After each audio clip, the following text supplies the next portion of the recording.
everybody. Hey, how's everybody doing tonight? I'm Denise. And I'm James. And we are the Nelsons. Was that corny enough for y'all? This is our first intro video. We are starting Happily Ever After with a question mark. Can couples really live, or can they be happily ever after? Happily married couples? And the answer is yes. We've been married for how long? Now, this is interesting because it's usually the husband who doesn't know how long they've been married. But in our case, my wife doesn't know how long. All right, 32 years. 32 years, that's correct. But we've known each other for over 40 years. Yeah, we got married when we were like 10. It seems like it, because we met around 12 years old and started officially dating for 13 years of age. And Don't tell my mother. Mother's not hear that. Well, I don't think Mom will care at this point. Mom has fully accepted me as her son. So we think we have experienced a little bit things and stuff, and we do. We have experienced some things, and we have something that we can help couples get through some things. And we have counseled quite a few couples, and we've counseled. Yes, we've done premarital counseling for those seeking to be married. We've counseled couples who are already married, who have been new in their marriage, who've been married for a number of years, and probably in some cases some who've been married for more than 10 years. So we've had a wide experience of counseling couples in different stages. Yeah, so we have something to say, something to help, some tools. So what the purpose of Happily Ever After is to give couples tools to help them live happily ever after, to help them better communicate with one another, and just to help them be more understanding of one another. Yeah, to have a deeper, more meaningful connection, which leads to so many things. Intimacy doesn't have to necessarily be sexual relationship. Intimacy, for the most part, particularly coming from a woman's standpoint, is not that first, but the other little meaningful things that lead up to that. So reigniting, rekindling the fire, holding hands again, and things like that. Little things that add up to big things that mean a whole lot more, that make the relationship more meaningful and more special. Yeah. And there are a lot of things we'll say about that over the course of time. Yeah. So we wanted to start this off by talking a little bit about, again, we've been married 32 years, but talking a little bit about the differences from when we got married as opposed to people getting married now. The different standards and things that the different thought processes that people go through before they get married.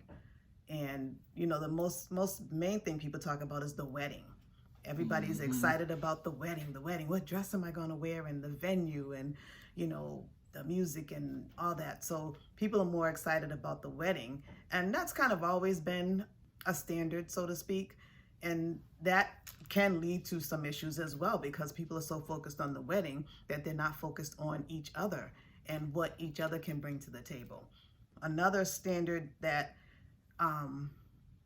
can get in the way is, why are you getting married in the first place?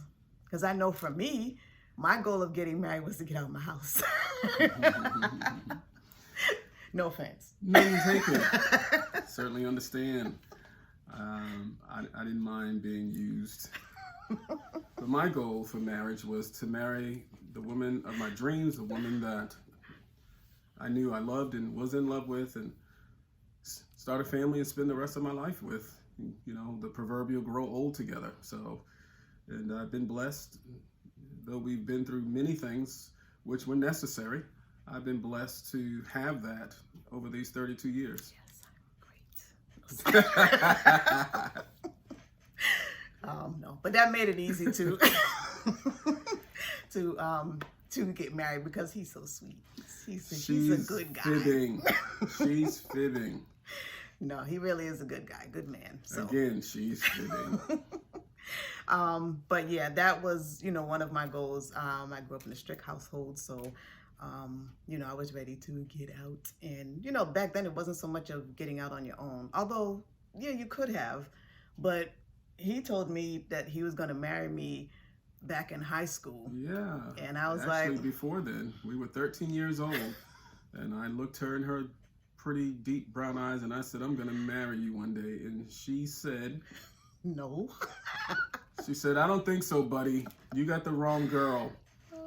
I was like, I got things to do. I'm going to college. I said, I'm going to live by myself first. And have her Beamer. Before I get married. And he was heartbroken. But, you know, I was like, nah, I got things to do. I'm not married. Marriage was not one of my priorities at the time, you know. It wasn't a priority for me, but it was more than a fantasy. It was a dream. It was something that I knew was going to happen. As a little boy, I always knew I wanted to marry and have a family. And when I met her, I knew she was the one. And when she turned me down that day or trampled on my dreams, I went home and put a big Band-Aid on my heart. But I was okay. Yeah, he persevered and he won. So, needless to say, 32 years later, we are still here and we're still able to smile. Yeah. So part of that is, again, we've been through some things and we'll get into that later. But we wanted to talk again about different standards now versus then. And, you know, kind of define what is marriage, you know, and what are some things that people should do before they get married? Well, let's start with the last statement or question. The thing that people should do before they get married is they should go through premarital counseling. And they should go through premarital counseling with someone, preferably who has been married for a number of years. And even if they're not a minister or a pastor, they should find someone who's in marital counseling or something like that and find out if they've been married for a number of years and find out as much about them as you can relative to their marriage and undergo some counseling with them. If there's someone in your family, if there's someone in your community, someone in your church that you know who've been married for a number of years, who have a successful marriage, 20, 30 years or so, sit down with them and undergo some premarital counseling and find out what marriage is, what marriage isn't. Find out what marriage requires and what it entails and what it actually is and what you have to endure and sometimes the challenges that you will face, how to face those challenges, how to overcome difficulties, how to hurdle things and stay together. So premarital counseling is critical, and we've found over the years of counseling individuals that there are so many individuals who have gotten married without having any kind of counseling beforehand. And that's critical because it gives you some insight, some perspective, it gives you some tools and equipment and equips you. One of the things we found out that is so many couples, by virtue of not having that, were not given the proper tools needed and necessary to have a successful marriage. They weren't given the truth about what to expect in marriage because it's not always happily ever after, but it can be. But it doesn't mean that it's going to be happily ever after without conflict, without challenges, without difficulty, without pain, without hurt, and a number of things like that. So premarital counseling is critical. What was the other question or statement? I know we were saying what is marriage, and we can define that, but was there something else you said? I think there were three things. I think I said two things. But, okay. I said what is marriage, and actually I don't even remember what I said. Might have to rewind the tape. I don't know. But I was talking about as well as just some of the core beliefs of, you know, when you get married, what are some things that you need to kind of foundation or kind of make sure you both agree on? Agreement is critical in a marriage, and that should be established even before you get married. And it should be understood that over the course of time that you're not going to agree on every single thing, but that you should be able to sit down and talk about how you can come to some agreement on everything. Even if it means agreeing to disagree, but not falling out of love with one another or walking to the court to get legal separation or divorce because you don't agree. Because the fact is you're not going to agree on everything, which means marriage requires a great deal of compromise and concession. And it can be healthy compromise. It can be healthy concession. It doesn't have to be where you're conceding or you're compromising and it's damaging or unhealthy for you to do that. Yeah. And we're not talking about that.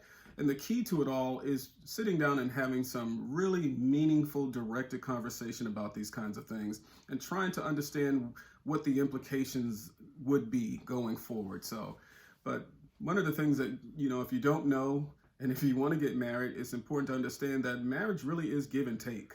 You give some and you take some. Understanding one another. Which is really, really important.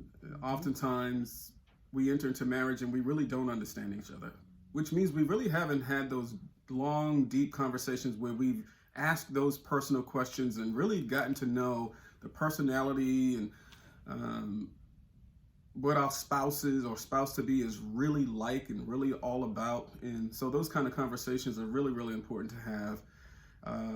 So that's just a touch of what we want to do to help people get the tools needed to be happily ever after. So we hope you'll join us again and you'll come along for the ride and be a part of what we're trying to do so that you can live happily ever after. And the next time we come on, we'll get more in depth about what marriage is and talk more in depth about the standard, today's standard versus the standard in which we had when we got married and the standard in which our parents had when they got married and all the previous generations before them. So we hope you'll tune in next time and we'll go a little more in depth about these things, and we hope that these things will be helpful, profitable, useful to you, and they can be tools that'll help you in your own marriage.